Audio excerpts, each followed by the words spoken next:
The Southern Negroes' singing, swinging march through the 1960s has changed the course of history, upset Dixie notions of racial superiority, and forced most of North America to re-examine its deep-down thoughts about the dignity owed to every man. 46 Negro churches were burned in Mississippi last year. Southern white terrorists have murdered a dozen civil rights workers in the last 2 years. The chief suspects are the century-old vigilantes of the South, the hooded, masked knights of the Ku Klux Klan. In almost every civil rights murder case, an admitted Klansman has been involved, but the Klan repeatedly says it's innocent. Southern juries almost always agree. This week, they acquitted Klansman Collie Leroy Wilkins of the murder of Viola Liuzzo, as in the past they had freed the accused killers of Medgar Evers, Emmett Till, and scores of other terrorists over the years. To our 7-day studio in Toronto, then, came Calvin Craig, Grand Dragon of Georgia, United Klans of America, Knights of the Ku Klux Klan, and his partner, George Sleigh. They talked with Robert Hoyt.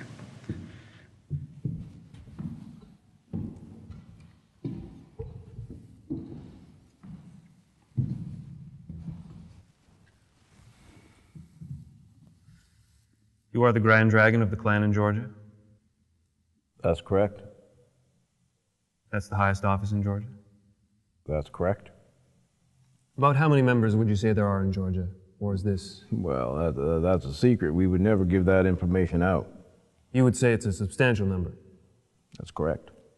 But do you feel like you have some God-given right or responsibility to make sure that this race mixing doesn't happen? Well, first of all, I certainly believe that the white man is superior to the Negro.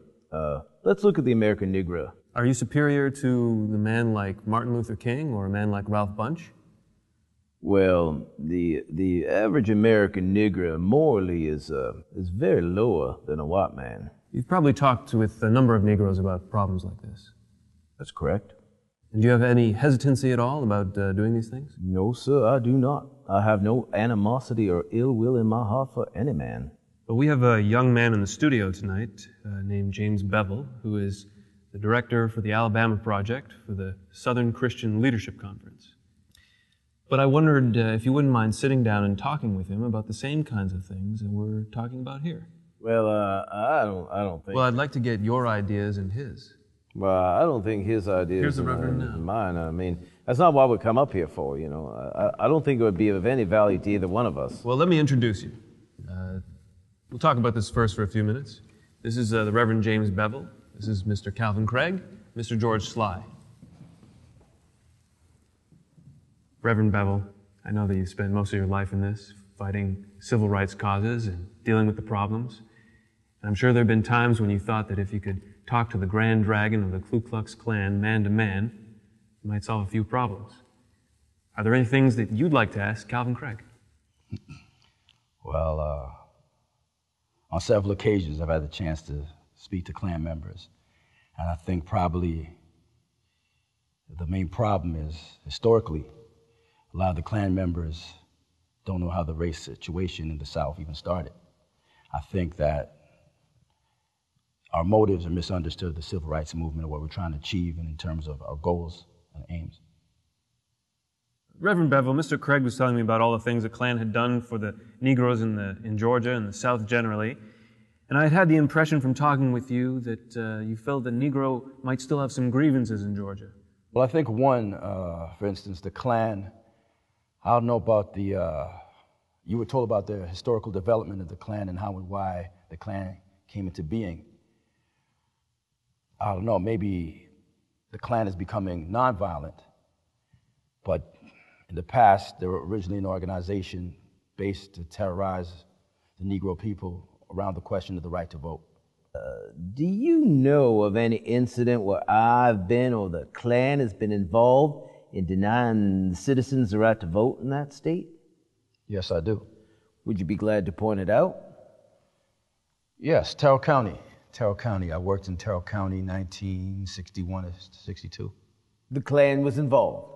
Yes, in fact, where churches were burned in a place where I was speaking at. Did they arrest those Klan was involved, or did you assume it was the Klan?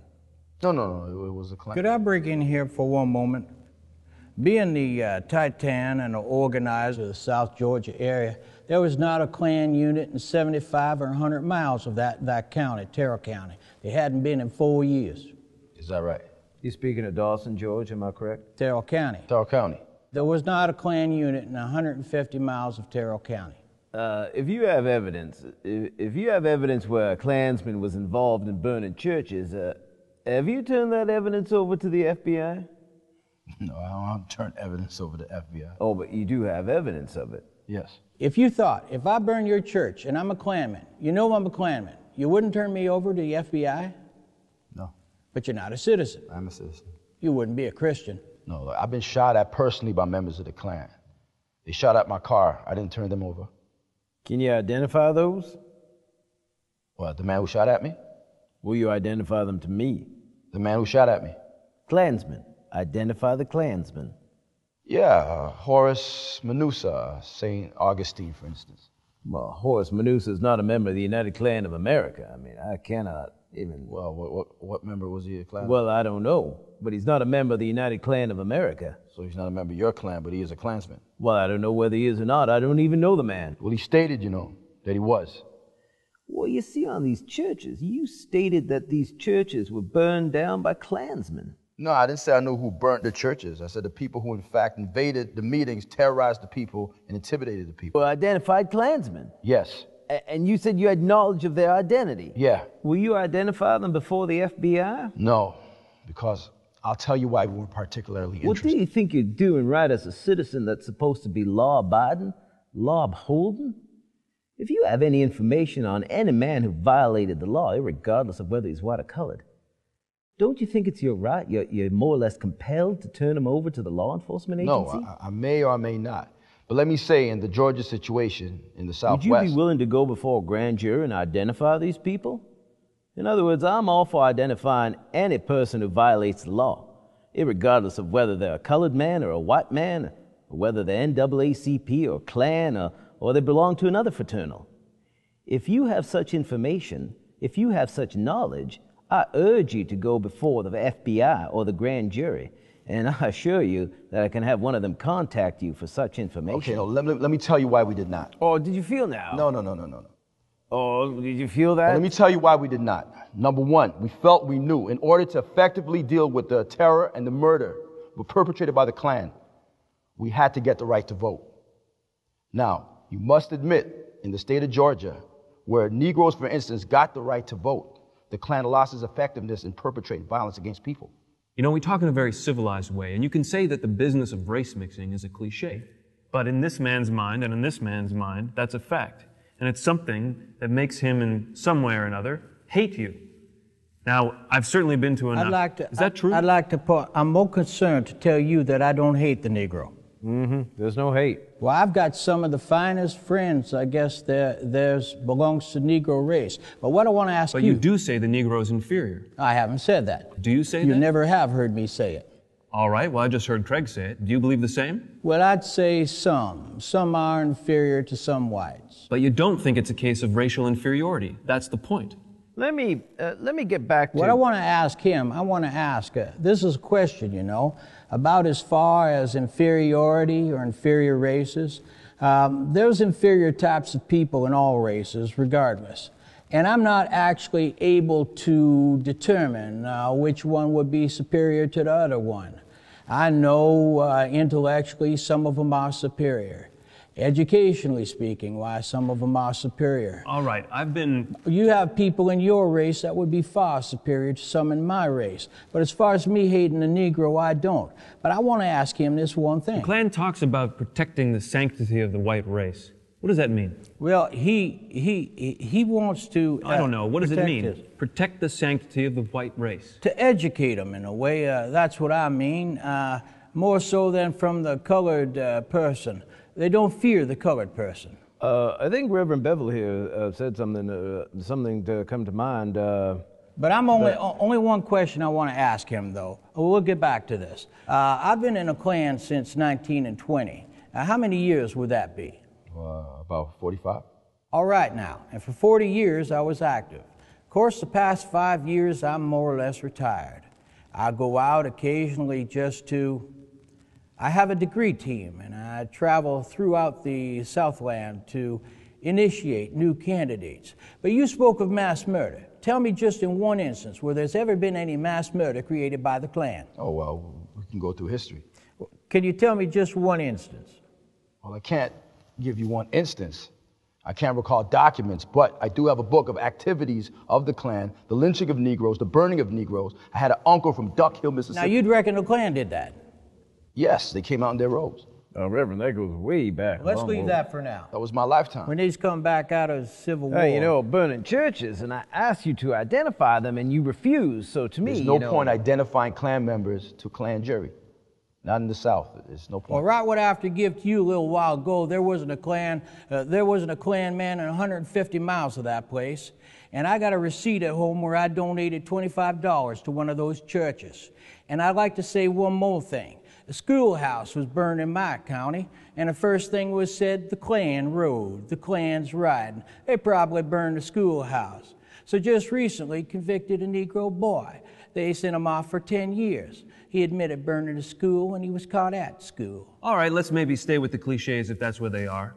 But you keep telling us how you love the Negro and how you have nothing against the Negro. I didn't say I loved him. I respect the Negro and his place in society, just like I hope he respects me in mine. All right, as far as the Klan's role... What do you mean by your place? What do you mean by... I'm a Christian man.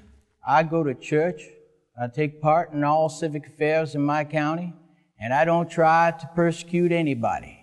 I don't take part in any controversy between your race and my race. You know, you keep telling me that the Klan is just a fun-loving group of boys who go out to help the cause of the Negro, except they don't want them to get a job. Now, why don't you want them to get a job? What do you mean when you say that? No. I challenge any man to tell me what Klansman. Well, if you just tell me what you mean when you say... Well, say we want to keep our jobs. I didn't say I want to take his job. You want to keep your job, or you want to keep the Negro from getting your job? Well, naturally, I'd like to see every Negro in America work. I mean, I'd like to see everybody. What makes you think a Negro is after your job? Well, I mean, that's always been it. Well, I don't know that's always been it. I mean, you say that's always been it. What makes you think a Negro is after your job or the job of any other white man in Georgia? Well, first of all, let me make a point of what we're trying to do in Georgia. Well, just one answer. What makes you think there is one Negro in the whole state of Georgia who wants your job? Well, he's a nigger, he can't have my job. I'm not worried about that. Why can't he get your job? Why can't he get my job? I'm the leader of the Klan. He's got to be white. He's not white, so he can't get in. Why can't he get in if he's not white? Why can't he get in? Well, why can't I get into the B'nai B'rith? No. Why can't he get into the Klan? Well, he's got to be white. What else has he got to be? He's got to be native born, Gentile, Protestant. Christian. Right. Why won't you take a Negro in? Why can't I get into the B'nai B'rith, the Anti-Defamation League, the Knights of Columbus? Because I can't qualify. Calvin, Bevel here has laid out a program. He says, in effect, we need your help. What are you going to say? Are you going to help him?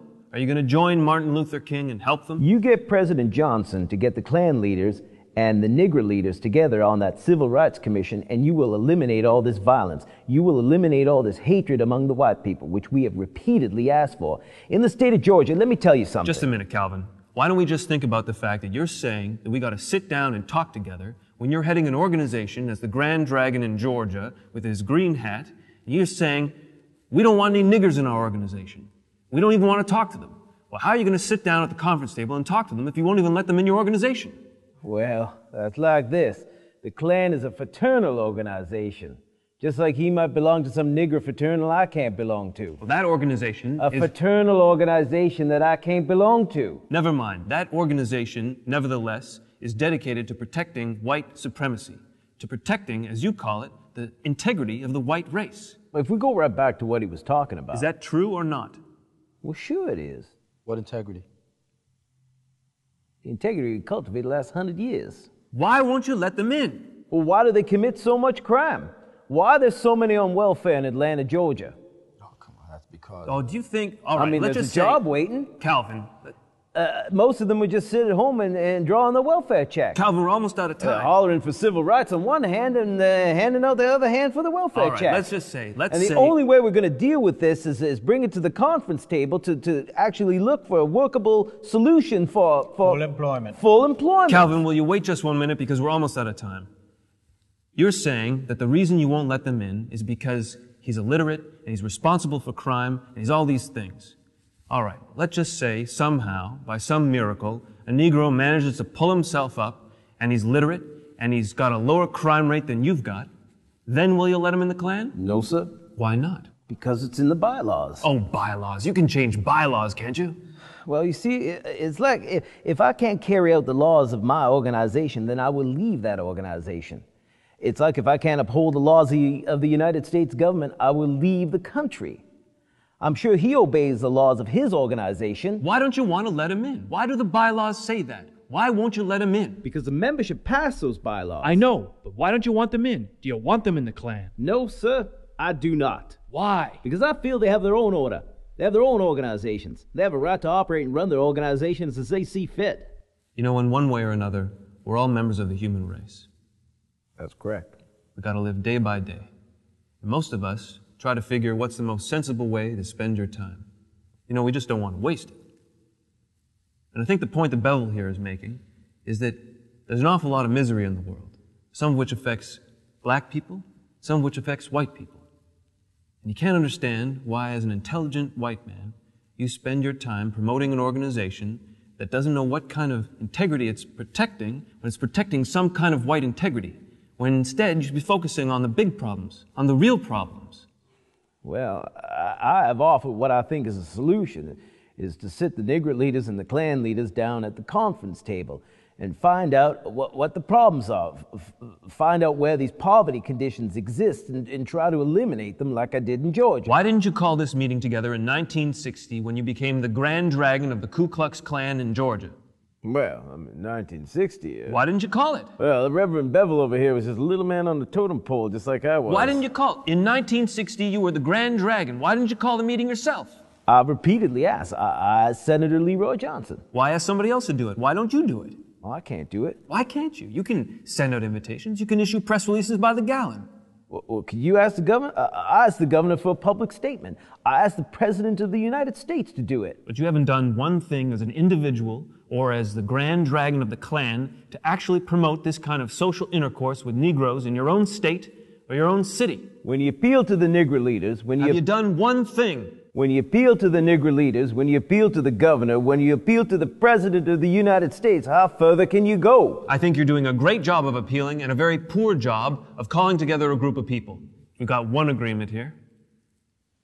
Reverend Bevel, you have made the statement publicly here that you know the identity of the people that have burned the churches down in Terrell County. No, I never said I knew the identity of the people who burned the churches. In fact, I know the people who terrorized the meetings and intimidated people. I thought you said churches now. All right. I believe if we check back on the record. I'm sorry, it is over now, but I still say that we have the basis for some kind of conference, some kind of desire to work together. I think we all want to be optimists. I don't know if we're being realists. Well, you know, I don't know, but I could tell that everyone's falling away against me in this run. I don't know anymore. I think that maybe you two ought to shake hands on the fact that you're going to have this conference right now. Maybe this might be the way. No. Why don't you reach out and shake his hand? No, that's pretty desperate. And when you're back in Atlanta, then at the conference table. Listen, we'll both be fighting against poverty. I won't be fighting against white people. You won't be fighting against Negroes. But you got to have a meeting first before you do that. No. Listen, why don't you shake his hand? Are you afraid to? No, it ain't that. Are you afraid to shake his hand? No. Well, then why don't you do it? You know, you're a very good-looking man. I didn't know you was with all that stuff on. All right, listen, you guys. Listen, you got a pretty funny hat, too. Are you going to shake on this fact that we got a deal here? Listen, I think, you brought me up here. I think you owe me for this. Now, listen, I want to understand that you want to hold a conference to solve these problems. I've repeatedly asked. And I want to know if you're going to do it or you're just going to talk about it. I've repeatedly asked. I think that you two should shake hands on the fact that you've got a deal here and then get together back in Atlanta. You know, I think what you're doing is you're trying to throw shame on him. Oh, and shame you're trying on to both throw of you. shame on me. Just shake hands. Ladies and gentlemen, that was the Grand Dragon of Georgia, Knights of the Ku Klux Klan. He told us he rather liked that young Negro fella, but he never did shake his hand. Good night.